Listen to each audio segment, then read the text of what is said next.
الرحمن الرحيم. عندنا سمبل سيرب، عندي هو عبارة عن شراب معين.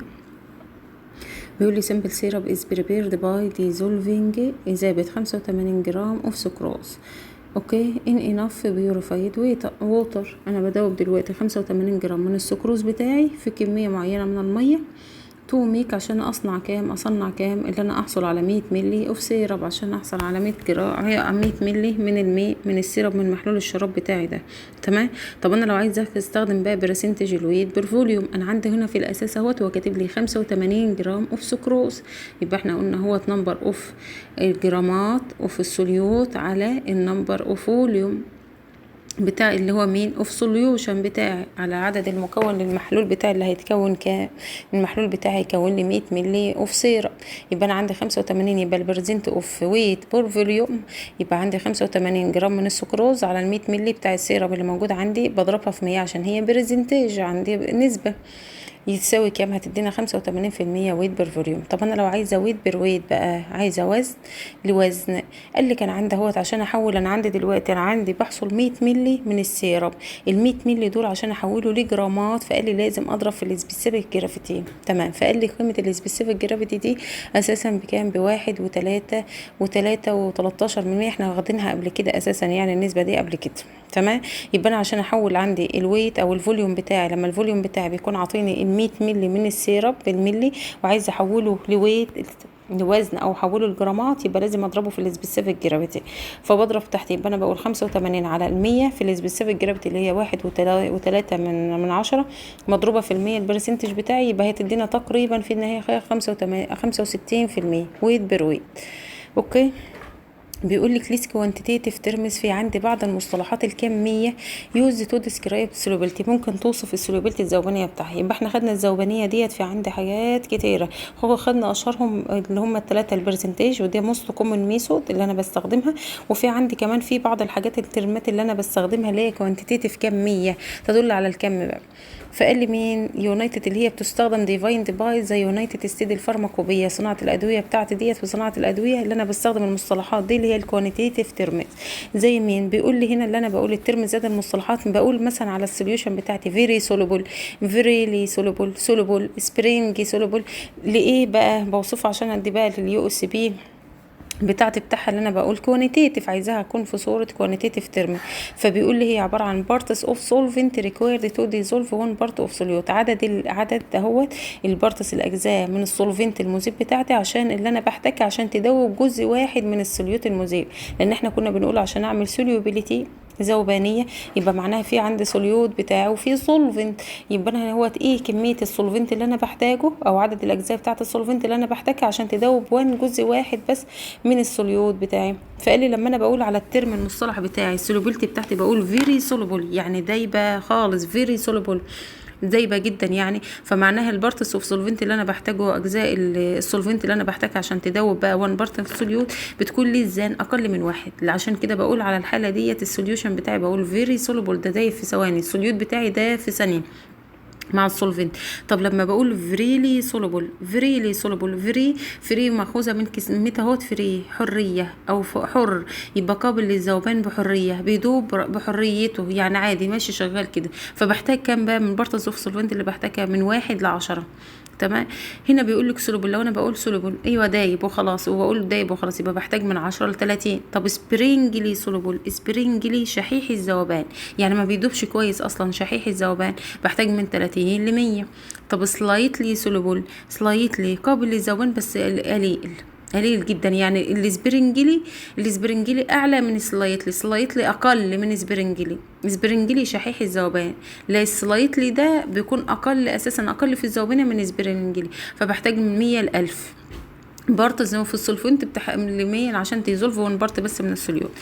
فيري سلايتلي سولوبل، فيري سلايتلي يبقى اقل القليل خالص، شحيح الذوبان جدا جدا خالص من سلايتلي سولوبل، بحتاج من 1000 ل10,000. طب براكتيكلي انسولوبل اور انسولوبل، براكتيكلي عمليا غير مذاب، غير قابل للذوبان اصلا، او بسميه اصلا في الحاله دي السولوبيلتي بتاعته بسميها انسولوبل، غير مذاب بالمره. يبقى هيحتاج كام بارتز من السولفنت بتاعه جريتر ذان اور ايكوال تو ال10,000. تمام. كل دي اساسا مصطلحات بالنسبه لي اللي هي كوانتيتيف، كميه فقط لا غير. كام بارت لكام بارت، كام بارت من السولفنت لكام بارت من السوليوت بتاعي. تمام. هنا بيقول لك انترنسيك سوليوبيليتي. بقى معنى ايه انترنسيك سوليوبيليتي؟ بيقول لك الذوبان الجوهري، الجوهر بقى، الجوهر يعني هو فعلا حقيقي. بقى دلوقتي ايه اللي حصل في الذوبان بتاعتي؟ فبيقول لي is the maximum concentration to which a solution can be prepared. بيقول لك maximum concentration، التركيز العالي جدا اللي السوليوشن بتاعي بيتحضر بايه بقى؟ can be prepared with specific solute. انا عندي specific solute معين، specific solute مذاب معين in the ionized form، in the unionized form، في شكل غير مذاب غير متآين. يبقى عندي السوليوت بتاعي ده صورته عبارة عن ايه؟ ان ايونايزد فورم، ما عليهوش ولا شحنات، غير متآين اصلا، يعني مش هيحصل له تآين. and solvent at specific temperature. يبقى الانترنسيك سوليوبيليتي ده اللي بسميه الاس نود دي هو عبارة عن concentration، ماكسيمم concentration، التركيز العالي اللي السوليوشن بيتكون فيه. بحضره منين السوليوت بتاعي؟ لازم يكون ان ايونايزد فورم، ما بيكونش اساسا في صورة غير متآينة. and solvent at specific temperature، في درجة حرارة معينة. تمام. يبقى ده بسميه intrinsic solubility. طب السولوبيليتي بقى لو انا عايزة اعمل ذوبانية للويك اسيد اند ويك بيز. احنا خدنا قبل كده الويك اسيد والويك بيز، قلنا partially ionized، صح؟ كنا بنقوله partially جزيئيا اللي هو بيحصل له اساسا ionization. طب انا عندي في السولوبيليتي بتاعت الويك اسيد بيظهر لي حاجة اسمها ابيرا. مش انا قلت هو ويك اسيد وويك بيز السولوبيليتي بتاعتهم قلنا partially ionized؟ طالما بارشيلي ايونايزد او بارشيلي سوليبل، يبقى معناها في عندي هيحصل لي حاجتين. هيجي عندي في السوليوشن بتاعي في حاجه ديزولفد وفي حاجه انديزولفد، او في حاجه بسميها ايونايزد وفي جزء تاني بسميه ان ايونايزد. فبسمي العمليه بقى وجود الاثنين السوليبيليتي بتاعها اللي هي فيها وجود الايونايزد فورم والان ايونايزد فورم بسميها بالابيرنت سوليبيليتي او التوتال سوليبيليتي بقى، اللي انا بسميه الذوبان الظاهري بالنسبه لي اللي انا فعلا شايفاه قدامي بقى، اللي انا شايفاه اللي فيه عندي حالتين اهو. قال لك از ذا سم مجموع اوف ذا كونسنتريشن تركيز اهو اوف ايونايزد فورم اند ذا ان ايونايزد فورم ان ساتيوريتد سوليوشن. قلنا في الساتيوريتد سوليوشن المحلول المشبع، قلنا في المحلول المشبع اللي هو معناه اللي انا في عندي فيه حالتين، عندي حصل ايكوليبرم بين الايونايزد فورم والان ايونايزد فورم او الديزولفد فورم والان ديزولفد فورم. فقال لك مجموعهم الاثنين بقى الصم، مجموع الاثنين الايونايزد فورم والان ايونايزد فورم ده بسميها الابيرنت سوليوبيليتي، التوتال بتاعت السوليوبيليتي بتاعتي او الذوبانيه الظاهره بتاعتي. تمام. فقال لك الاس اهوت اللي هي التوتال سوليوبيليتي او الابيرنت سوليوبيليتي بتساوي الاس الانترنسيك سوليوبيليتي. قلنا خدنا قبل كده الانترنسيك سوليوبيليتي اللي هي كانت موجوده السوليوت بتاعي في صوره مين؟ ان ايونايزد فورم، والاس اي اللي هي موجود عباره عن مين؟ اللي هي الايونايزد فورم. تمام. يبقى الابيرنت سوليبيليتي عباره عن مجموع الاثنين اللي هو حصل له ايونايزيشن واللي ما حصلوش ان ايونايزد فورم، او الانترنسيك سوليبيليتي مع الساتيوريتد سوليبيليتي بتاعتي. تمام. فبيقول لي الاس از ابيرنت او التوتال سوليبيليتي، والاس نود از سوليبيليتي او كونسنتريشن تركيز اهو اوف ذا ان ايونايزد فورم اوف ذا كومباوند ان ات از ساتيوريتد سوليوشن، اللي موجوده في مين؟ اهم حاجه عندي في الساتيوريتد سوليوشن. لازم يكون في الساتيوريتد سوليوشن المحلول المشبع. ليه المحلول المشبع؟ لان احنا قلنا في المحلول المشبع هو خلاص مجرد اللي هو مشبع دلوقتي معناها اللي انا غير قابل اللي انا ازود فيه كميه السوليوت، ما بيحصلش بقى خلاص البتاع اساسا عمليه الانحلال دلوقتي خلاص بقت ايه؟ محدوده. يعني انا دلوقتي خلاص حصل اللي انا دلوقتي كل ما ازود الكونسنتريشن بتاعي حصل دلوقتي يحصل لي بريسبتيشن للاندزولفد فورم. المحلول المشبع حصل فيه عندي شويه جزء منه اندزولفت وفي حصل منه الجزء الثاني حصل له ساتيوريشن، حصل له خلاص الذوبانيه اشباع بعمليه السوليوت مع السولفنت الاثنين دبوا ببعض. الاس نود ده واللي هي الانترنسيك سوليوبيليتي ان هي عباره عن كونسنتريشن اوف ان ايونايزد فورم، لان احنا كنا بنقولها الانترنسيك سوليوبيليتي دي كنا بنقول السوليوت بتاعي ان ايونايزد فورم موجود في مين؟ مع السولفنت في ات تمبريتشر معينه او ات سبيسيفيك تمبريتشر. طب الاس اي هي عباره عن كونسنتريشن اوف ايونايزد فورم اوف كومباوند الاي اللي هي النيجاتيف اور البي البوزيتيف. يبقى اي نوع من الاثنين الايونايزد فورم بيكون موجود يا اما في صوره نيجاتيف يا اما في صوره بوزيتيف.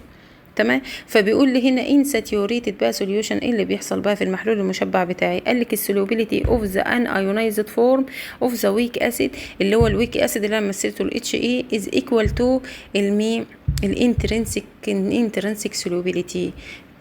طبعا طالما انا بقول الانترنسك سولوبيليتي اللي انا باخد فيها الان ايونايزد فورم، يبقى في حاله الويك اسيد هو بيكون عباره عن الان ايونايزد فورم بتاع الويك اسيد ايكوال للمين الانترنسك سولوبيليتي. طب الكونسنتريشن بقى تركيز اوف ذا ايونايزد فورم اوف ويك اسيد، الايونايزد فورم اللي هي من الويك اسيد اللي هو حصل له بقى ايونايزيشن من الويك اسيد اور ويك بيز بقى، اللي انا شويه اللي حصل لهم تأين اصلا، اللي هو حصل منهم تأين الاي النيجاتيف ديت او البي بوزيتيف الاسيد اللي هو خد النيجاتيف تشارج او البيز اللي انا بحط عليه بوزيتيف تشارج از ايكوال تو الاس اي اللي هو الايونايزد فورم. او ممكن برضو من القانون اللي هو الفوق كان بيقول لي الاس بتساوي الاس نو الانترنسك ده اللي هو الايونايزد زائد الان ايونايزد. لو انا خدت دي لوحدها اللي هو الايونايزد فورم هيساوي مين؟ اودي دي باشاره مخالفه على طول، يبقى بيساوي الاس اللي هو الابيرنت التوتال ككل ماينس الانترنسك اللي هو الايونايزد فورم الان ايونايزد فورم. يبقى الايونايزد فورم بيساوي الابيرنت سيلوبيلتي او التوتال سيلوبيلتي ماينس الان ايونايزد فورم اللي موجود في مين؟ في الساتيوريتد سوليوشن. لان احنا ليه بنقوله في الساتيوريتد سوليوشن؟ طالما في ويك اسيد او ويك بيز معناها اللي هو بيكون فيه عندي بارشلي ايونايزد او بارشلي سوليوبيليتي، بيكون عندي في جزء منها بيتأين وفي جزء غير متأين. طب في الويك اسيد الكونسنتريشن بتاع الايونايزد فورم سواء من الويك اسيد او الويك بيز تمام، يبقى هو هيكون ايكوال لمين على طول مباشره؟ ايكوال للاس اي الايونايزد، بستخدم فيه الايونايزد فورم. اوكي، لكن الانترنسك سولوبيلتي انا بستخدم فيها الان ايونايزد فورم.